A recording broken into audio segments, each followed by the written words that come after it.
When Zhang Han stepped out of the bedroom, he found the morning newspaper laid out on the living room table.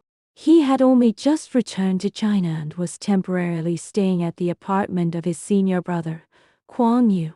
He brewed a cup of coffee, sat down at the table, and picked up the newspaper to flip through it casually.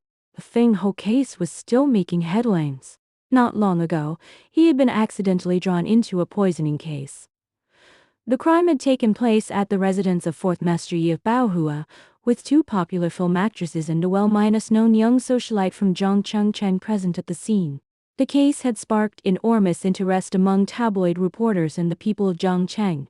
For half a month, countless reports and stories about the Feng Ho case had circulated.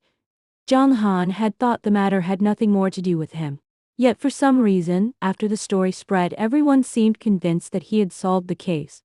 Reporters vied to crown him with absurd titles like the Solitary Island Detective and Zhongcheng's Sherlock Holmes, and for a time his fame overshadowed that of the actual parties involved. Zhang Han had explained patiently and repeatedly to every visitor, even attempting to publish a statement in the newspapers. But no one believed him. No one could believe that a medical student returning from the land of Sherlock Holmes could not have solved the case. No one could believe that a film actress who had not even finished middle school had uncovered the truth. Zhang Han turned the page and caught sight of the name Ruan Lu Ming. He choked violently on his coffee, coughing until his face turned red. It was an interview transcript. The reporter had deliberately steered the conversation from Ruan Lu Ming's new film to the Feng Ho case.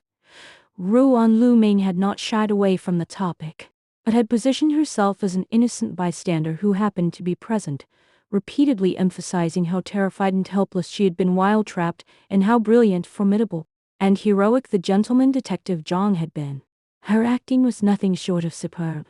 Zhang Han now began to suspect had Ruan Lu Ming merely gone along with public opinion to solidify his reputation as a great detective, or had she plotted and arranged this from the very start. Yet the latter seemed illogical. Why would a fame-hungry film actress deliberately give up a prime news headline and hide in the background? As Zhang Han frowned in thought, the apartment door opened. Kuang Yu walked in holding a stack of letters. Up already? Here. These are for you. Kuang Yu tossed the letters to Zhang Han, then grabbed the single letter left in his hand and sat down at the other end of the dining table with a gloomy expression. Zhang Han glanced at them and saw they were all requests for him to investigate cases. Based on the tabloid's nonsense, he did not rush to open them, but instead asked his clearly agitated senior brother, "What's wrong?" "Nothing." Kuang Yu crumpled the letter, then unfolded it again and tossed it wrinkled in front of Zhang Han. Same old story. Zhang Han picked it up and understood at once. Huang Yu's parents back in his hometown had sent a family letter urging him to return home and marry the good girl they had chosen for him. Against feudal arranged marriages, I will never surrender, not even if I die. Kuang Yu slammed the table. He snatched the coffee from in front of Zhang Han, drank it all in one gulp, wiped his mouth and stood up. I've arranged to meet Shen Xiu tonight to discuss the script. I won't be back home. Why do all these annoying things have to happen at once? Kuang Yu muttered under his breath, suppressing his anger. Before leaving, he said to Zhang Han one last time, "Don't make breakfast tomorrow. He'll bring you Yang's crab roe soup dumplings. Or two." But the next day, Zhang Han waited in vain for neither Yang's crab roe soup dumplings nor Kuang Yu's return. Instead, several foreign concession police officers broke down the door. Zhang Han was so shocked he nearly spilled his coffee cup. "What are you doing?" He watched as the officers rummaged through the apartment, seizing the original manuscript of Kuang Yu's new script, and hurried forward to stop them. The officers pushed him aside with a sneer, signaling their colleagues to seal all the pages in a box. "What are we doing?" "Kuang Yu has committed murder. These are all evidence of his crime." "What do you think we're doing?" Shen Xi's body had been discovered that morning in his own apartment. The cause of death was a fractured skull from a severe blow. The murder weapon was believed to be a bronze ornament in the room. It was said that when Shen Xi's girlfriend found the body, the apartment door was locked and all the windows were bolted from the inside, making the entire room a locked chamber. Naturally, The only other person in the room, Kwang Yu, who had passed out drunk beside Shen Ziyi's corpse, was arrested as the prime suspect. Zhang Han ran around frantically, and finally, through fourth master Yes connections in the police station, managed to visit Kwang Yu in the detention center. Kwang Yu looked haggard from a hangover and pounded on the iron bars in agitation. I didn't kill him. We had no grudges. No grievances. Why would I murder that Shen? Zhang Han sighed. I know, but senior brother, in the eyes of the police, you are not entirely without motive. The conflict between Kwang Yu and Shen Ziyi was no secret. Shen Ziyi was a director at Tsinghua Film Company, and Kwang Yu's new historical drama Trading the Moss was to be directed by him. Yet Shen Ziyi had been deeply dissatisfied with the script and it picked relentlessly, even after Kwang Yu revised it several times. Kwang Yu could not hold his tongue, and when drunk, he had voiced his resentment toward Shen Ziyi to countless people. The police have testimony from a dance hostess at the Paramount. Last Wednesday, you said that if Shen Ziyi kept finding fault, you would smash his head in. Kwang Yu's eyes widened. I was just talking to let off steam. Am I not allowed to do that? Zhang Han sighed again. You were until something happened. Under the current circumstances, those drunken words had all become evidence against Kwang Yu. Kwang Yu said, Junior brother, find me a lawyer. Zhang Han fell silent. Kwang Yu understood. No lawyer is willing to take this case. Unable to bear soon his senior brother's despair, Zhang Han looked away and only said, You'll think of something. Part 3. By the time Zhang Han left the detention center, news of Shen Ziyi's death had spread across the city. Both men were celebrities in Zhongcheng's literary and artistic circles. Tabloids, upon hearing the news, immediately dropped the Feng Ho case and began fabricating elaborate stories of resentment and entanglement between Kwang Yu and Shen Ziyi. Zhang Han bought an extra edition from a newsboy and found that a reporter, Surnam Tzu, had even invented a fictitious female lit, definitively framing the incident as a crime of passion. It was utterly absurd. Zhang Han crumpled the newspaper, called the rickshaw, and headed to UXIN girls' school, where Song Annie, Shen Ziyi's girlfriend and the first to discover the body, studied. According to Kwang Yu, at 8 o'clock on the night of the murder, he had met Shen Ziyi at a cafe on Avenue Joffre, and they had argued again over differing opinions on a scene. They failed to reach an agreement even when the cafe closed, so they moved to Shen Ziyi's apartment near Avenue Joffre to continue discussing while drinking. Kwang Yu had grown furious at Shen Ziyi, drinking quickly and heavily, until he passed out dead drunk. Zhang Han had repeatedly confirmed with Kwang Yu the last moment he remembered clearly. Kwang Yu replied that it was 10 o'clock at night, insisting he had heard the clock chime and clearly seen the hands of the Western clock. His memory cut off there, until he was jolted awake by Song Annie's scream the next morning when she opened the door with the spare key and found the body.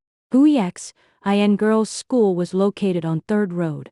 A young female principal, Surnam Tan, received him in her office. There was another person in the room. Ruan Lu Ming sat on the sofa, exuding the poised elegance typical of a film actress, and nodded slightly. Zhang. What a coincidence. Zhang Han's eyes widened, and a familiar line slipped out. Why are you here too? Principal Tan explained with a smile. Miss Ruan sits in on our Chinese and English classes. She just finished class and stopped by for a chat. Zhang Han froze. Ruan Lu Ming's smile widened. What? And Mr. Zhang's eyes. I don't seem like the type who cares about studying. Days had passed since the Feng Ho case, and the actress was still as sharp-tongued as ever.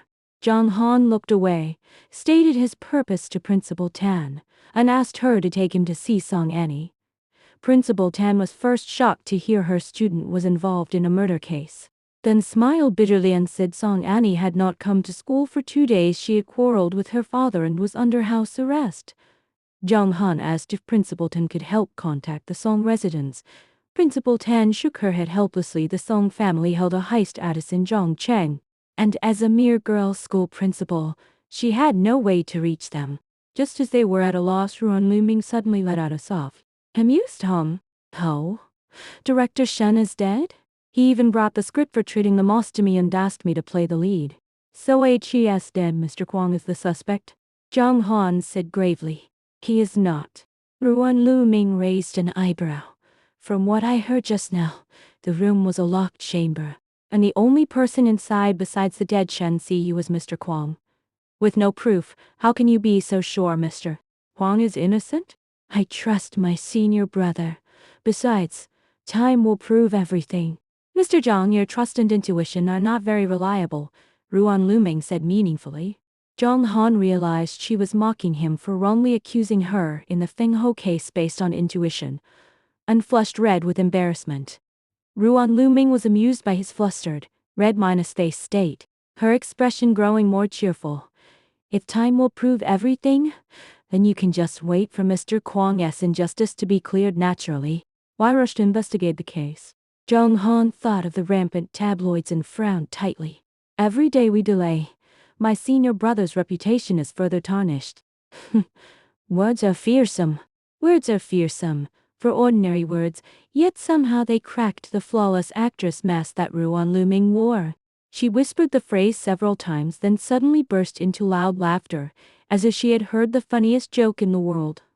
Zhang Han was bewildered by her laughter, but Ruan Lu Ming wiped tears from the corners of her eyes and said solemnly, "Very well, for the sake of those words." Code 4. Where Principal Tan could not gain entry, Ruan Lu Ming led Zhang Han into the Song residence, where they were respectfully ushered inside. Chairman Song of Jianggon Road Mining Company, Song Annie's father, was a fan of Ruan Lu Ming. Zhang Han walked under the luxurious crystal chandeliers in the Song residence hall in a daze, as if wandering through a fog. It worked just like that? Even more shocking was that the servants of the Song residence, upon Chairman Song's orders, answered every question Ruan Lu Ming asked with complete honesty.